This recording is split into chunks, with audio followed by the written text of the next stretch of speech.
Well, this is a late night video. That's because I started to get really anxious or having anxiety about our designs. And I have been told that the first reiteration of the designs will be out in about 2 to 3 weeks. And so I decided to pick a book and read just to help with that. And I thought, I should actually do a review or just to show you some of the books that I have read that I really like. Not that I'm not going to show a lot of them, and some that I'm currently reading, and some that I have been reading for years. Not because the books aren't nice, but I just get a new one, leave them, go back to them, read a page. And some I just want to go page by page and sit on a page for a while. And so I'll be starting first with this one. Yes, if you know me, you know that I love and roll with Jackie Hill Perry a lot. So this is her devotion upon waking.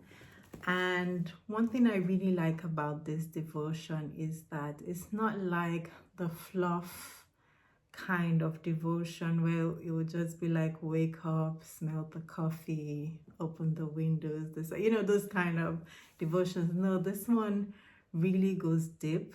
It's about the word, like it centers Christ in the devotion. It's really about the word. And then almost as if she's having a conversation with you, you can actually relate that. And then after she talks about the word, talks about the scripture, then she can talk about you. And then, you come in, which I really, really like. And which I really like about Jackie generally is that she preaches the word. She's not showing you in the scripture. No, she's telling you about God in the scripture. And I think her devotion takes a bit of that, and I really, really love it. I love reading it, and I continue to do so. So I'm going to read you one of the paragraphs that I highlighted when I was reading. I think I highlighted a lot, but I really like this one because I made a note to it, and that was for day 22. And so the paragraph goes, so in the middle of the next trial, pay attention to your response. How's your faith in it, your joy during it, your resolve because of it? I'm sure it won't be as perfect as the Christ, of course, but is it better than what it used to be? Is it moving you more toward Christ than you were the last go around? If so, be encouraged. God is completing a work in you, morning by morning and day by day. The mercies aren't the only new thing you're waking up to, it's also you. And if you can see, I wrote something down here to say, what is it? Here. To say that I am also waking up to me. So I really, really like that. About the book and about that paragraph is that in the middle of your next trial, I want you to pay attention to how you respond to it. And so that how you know if you're growing and you're moving towards Christ in every situation. So that's for that book. The second one is this funny book, Bamboozled by Jesus, Von Orji's book. This book is super, super funny. I don't know if it's because she's Nigerian, but I could relate with many of the stories. The anecdotes were unbelievable, and just the way she wrote that story, I could really relate, and I loved everything about it. And when I bought the book, I actually wrote this, that girl, get bamboozled and live the life of your dreams. To me, I love it. Just how you would think that your life should go a certain way, and God is like, no, I think I have better plans for you. But in the meanwhile, you're wondering, God, are you really still for me? What's going on? But you haven't seen, we know in part, as the Bible said, but God always has a better plan for us. And so I'm going to read some of the short notes that I really love. One of it was, some of your angels are bored to death, waiting on standby. They're like, girl, dude, instruct me, tell me to do something. We're just on standby, we're super bored. We do not utilize, what we have, what God has given us. Another one is I needed to hear a testimony, but God turned me into one. I pray that is someone's story, that whilst you're waiting to hear testimonies, maybe from other people, that God will also make you a testimony. And then the third one I like is that you'll face giants that look new, but don't believe the hype. You've seen them before.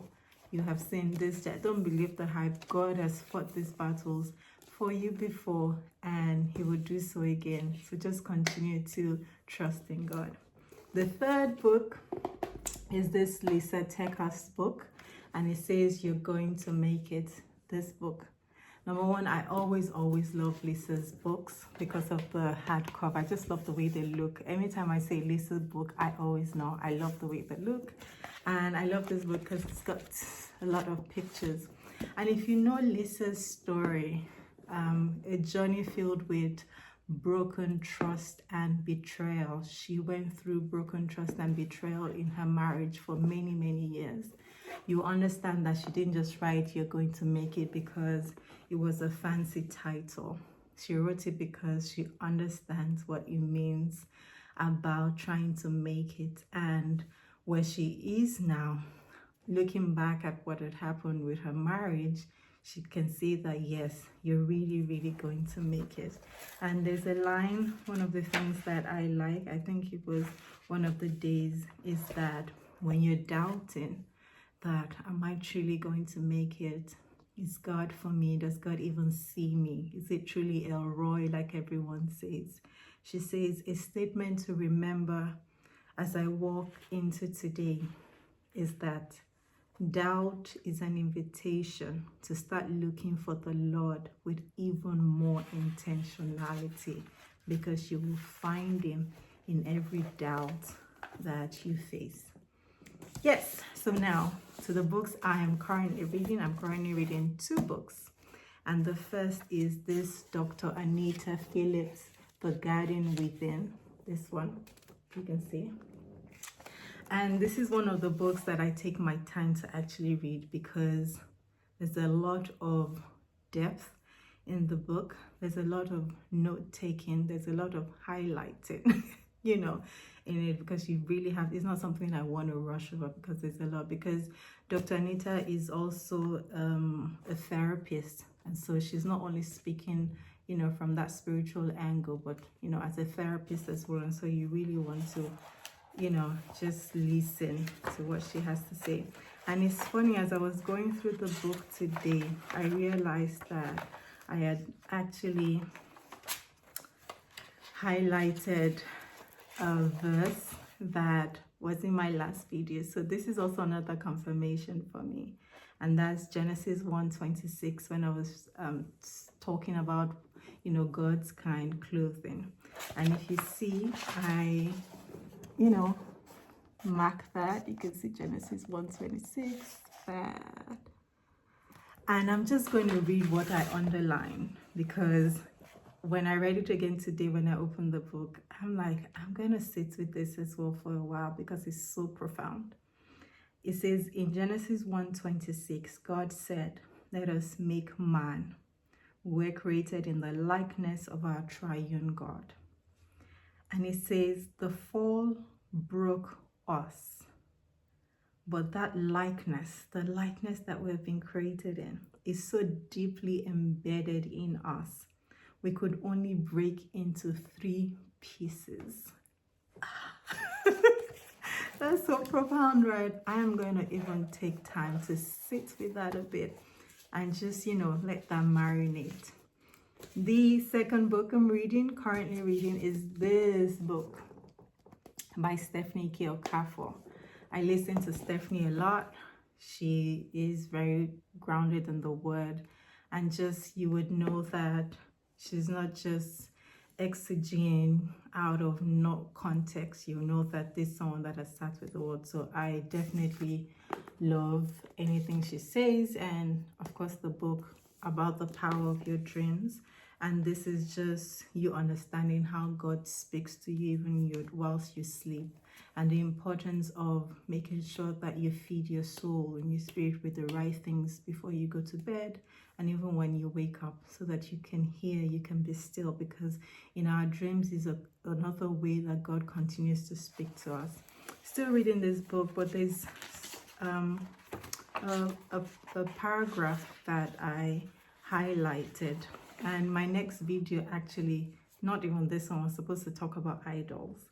And so when I even opened this today again, just to look for what I'm going to highlight when I do this video, I was like, okay, I need to definitely make that video about idols, but I need to share this with you because it is very true, real, profound. She said, and this is her talking about what her mindset was about marriage, and that's most of us, our mindset about marriage as well.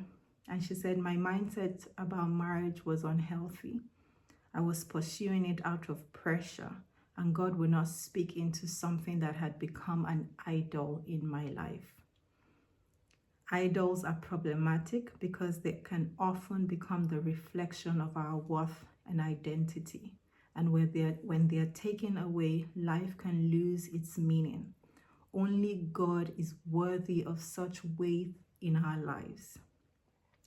Anything outside of that is likely to sabotage our lives and destiny. So for instance, if marriage is an idol, that you've made marriage an idol, even the smallest argument with your spouse can leave you feeling overtaken by fear and inadequacy instead of being solution driven.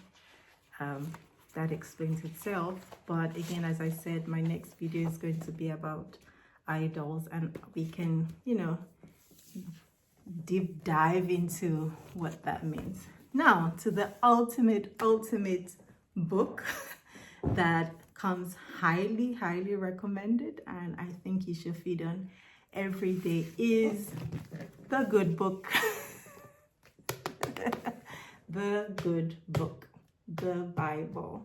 I recommend every other book, faith-based books, get the inspiration from the good book. And so this is the book that is recommended highly.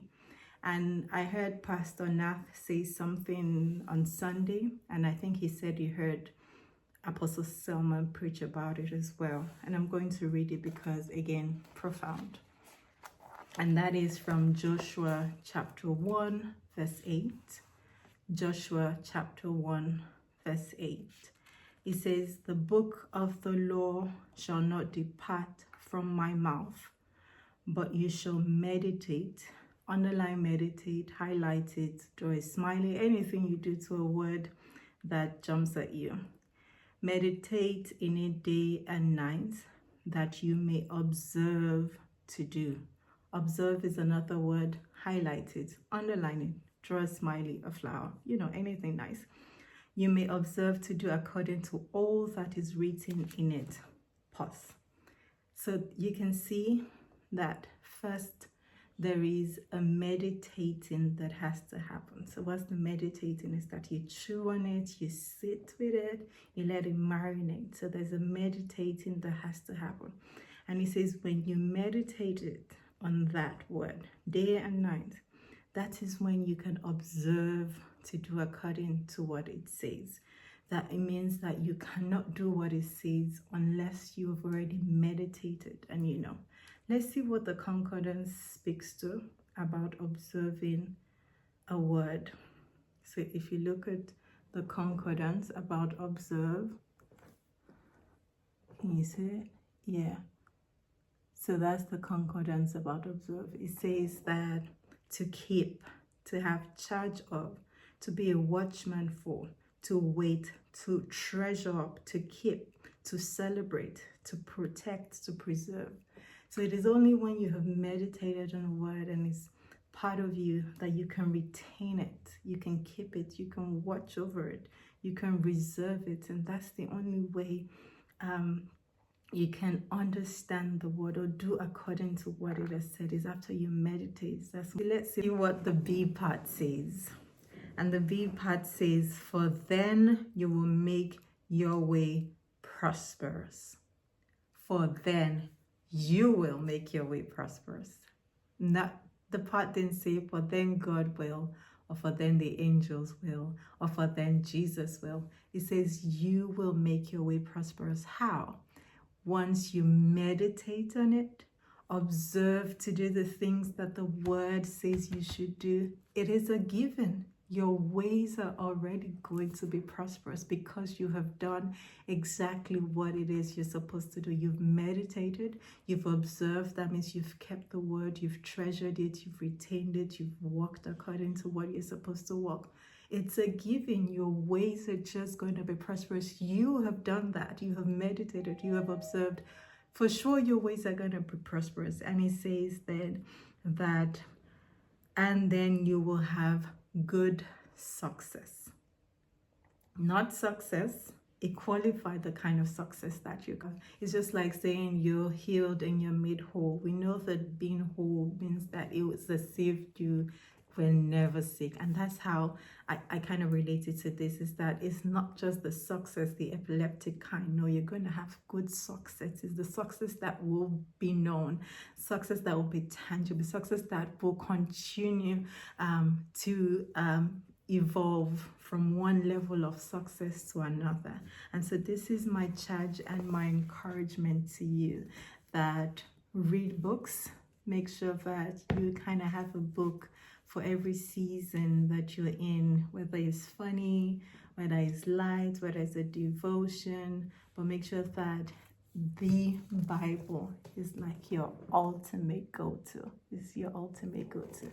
So yes, don't forget to continue to like this page, subscribe, and please follow our clothing line page, God's Kind Clothing.